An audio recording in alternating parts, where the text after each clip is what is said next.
Pernah nggak sih waktu kita lihat hal-hal kecil di sekitar kita, terus kepikiran, kenapa ya bisa begitu?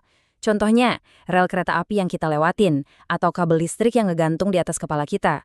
Ternyata, di baliknya itu ada ilmu fisika yang luar biasa loh. Nah, hari ini kita bakal bongkar sains yang tersembunyi itu. Yuk, kita mulai? Oke, kita mulai langsung dengan sebuah teka-teki. Sesuatu yang mungkin udah sering banget Anda lihat. Celah kecil di antara sambungan rel kereta. Kelihatannya sepele ya, tapi ini bukan karena salah pasang loh, sama sekali bukan. Ini justru bagian dari rekayasa yang jenius. Dan saya jamin, di akhir pembahasan kita kali ini, Anda bakal ngerti banget kenapa celah itu krusial. Nah, buat mecahin misteri rel kereta tadi, kita perlu mundur sedikit, mulai dari dasarnya dulu. Konsep pertama yang harus kita pegang adalah sesuatu yang kita rasain tiap hari. Yap, suhu. Jadi, suhu itu sebenarnya apa sih? Gampangnya gini deh, anggap aja suhu itu kayak skor atau nilai. Skor yang kita kasih ke sebuah benda buat nunjukin seberapa panas atau dinginnya benda itu. Kalau skornya tinggi, artinya panas. Kalau skornya rendah, ya dingin. Simple kan? Ini cara kita ngukur tingkat energi panas suatu benda. Yang seru, kita semua ini sebenarnya punya termometer alami loh, yaitu kulit kita. Tapi masalahnya, kulit kita ini gampang banget dibohongin. Coba deh bayangin, satu tangan Anda masukin ke air es, tangan satunya lagi ke air anget. Terus, dua-duanya langsung dimasukin ke air biasa. Apa yang terjadi? Pasti tangan yang dari air es bakal ngerasa air biasa itu anget, sementara tangan yang dari air anget ngerasa air biasa itu dingin. Aneh kan? Nah, inilah kenapa indera peraba kita itu subjektif banget. Kita butuh alat yang objektif dan nggak bisa dibohongin ya, termometer itu. Dan pas kita ngukur suhu, ternyata ada banyak bahasa atau skala yang beda-beda. Ada Celsius, Reaumur, Fahrenheit, Kelvin, semuanya ini ngukur hal yang sama persis, derajat panas. Cuma titik acuannya aja yang beda. Gampangnya, ini tuh kayak ngukur jarak pakai meter atau pakai kaki. Dua-duanya benar, cuma sistemnya aja yang beda. Oke, jadi kita udah paham ya soal suhu. Itu kan ukurannya, sifatnya. Sekarang, gimana kalau energinya itu sendiri mulai bergerak, mulai mengalir? Nah, disinilah kita kenalan sama yang namanya kalor.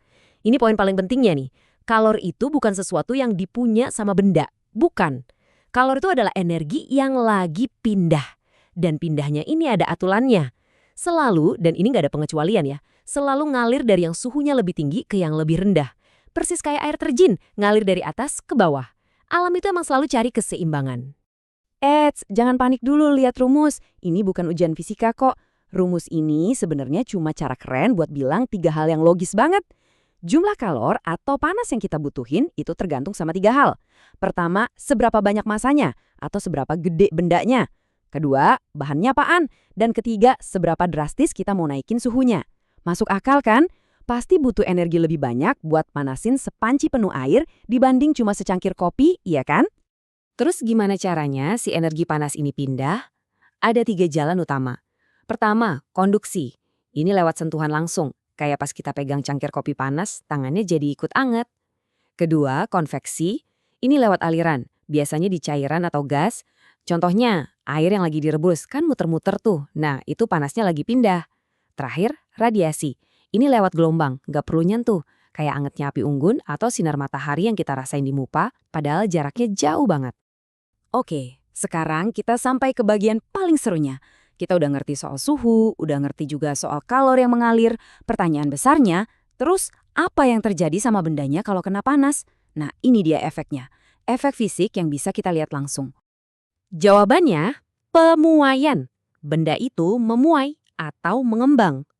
Jadi gini, waktu kita manasin sesuatu, kita itu sebenarnya lagi ngasih energi ke partikel-partikel super kecil di dalamnya. Partikel ini jadi heboh, geter-geter, gerak lebih cepat, dan jadi butuh tempat lebih luas. Saling dorong-dorongan gitu deh. Hasilnya, ya bendanya jadi lebih besar. Dan sebaliknya juga berlaku. Kalau didinginin, dia bakal menyusut. Dan disinilah kita kembali lagi ke misteri di awal tadi. Rel kereta api. Rel itu kan dari baja. Bayangin aja pas siang bolong di bawah terik matahari, panasnya kayak apa. Nah, seperti yang barusan kita bahas, kalau baja itu dipanaskan, dia bakal memuai, jadi lebih panjang. Prinsip yang sama persis juga bisa kita lihat di kabel listrik. Coba deh perhatiin lain kali. Kalau pas siang-siang panas, kabelnya itu kelihatan lebih kendor, melengkung ke bawah gitu. Kenapa? Ya karena logamnya memuai. Nanti pas malam, udaranya dingin, kabelnya bakal kelihatan lebih kencang dan lurus. Karena dia menyusut lagi. Ini ada contoh lain yang efeknya lebih dramatis. Pernah dengar kan, jangan nuang air mendidih ke gelas kaca yang dingin? Gelasnya bisa retak. Kenapa bisa gitu? Karena bagian dalam gelas yang kena air panas langsung memuai cepet banget. Sementara bagian luarnya masih adem ayam, ukurannya segitu-gitu aja. Nah, perbedaan pemuaian yang mendadak ini yang bikin tekanan super besar dan krak, gelasnya pecah. Oke, semua kepingan puzzle-nya udah kita kumpulin. Suhu, kalor, pemuaian. Sekarang, yuk kita sambungin semuanya. Kita lihat bagaimana ketiga konsep ini nyambung jadi satu rantai sebab akibat yang masuk akal. Jadi, inilah jawaban dari misteri kita. Celah di rel kereta itu sengaja dibuat. Itu adalah ruang gerak, zona aman, tempat buat si baja rel bernapas dan memanjang pas lagi panas-panasnya. Coba bayangin kalau nggak ada celah itu. Relnya bakal memuai, tapi nggak ada tempat. Akhirnya apa? Saling dorong, terus bengkok, dan rel yang bengkok itu resep awal dari sebuah bencana kereta api. Jadi, alurnya sebenarnya sederhana banget kan? Gini urutannya. Ada perbedaan suhu yang bikin kalor berpindah, yang akhirnya mengakibatkan pemuaian secara fisik. Suhu, kalor, pemuaian. Tiga serangkai inilah yang jadi dalang di balik rel kereta, kabel listrik yang kendor, sampai gelas yang pecah. Pada akhirnya, ini semua bukan cuma soal rel atau kabel loh. Dengan ngertiin prinsip-prinsip dasar ini, cara kita melihat dunia jadi beda. Kita jadi bisa melihat arsitektur tak kasat mata yang ngebentuk dunia kita. Kita jadi sadar ada hukum fisika yang ngatur gimana jembatan dibangun, gimana termometer bisa bekerja, ya gimana semua hal di sekitar kita berfungsi. Sebagai penutup, saya mau kasih satu pertanyaan buat Anda renungkan. Setelah kita tahu soal suhu, kalor, dan pemuaian, kira-kira prinsip-prinsip sains tersembunyi apa lagi ya yang sebenarnya lagi bekerja di balik semua hal yang kita lihat sehari-hari?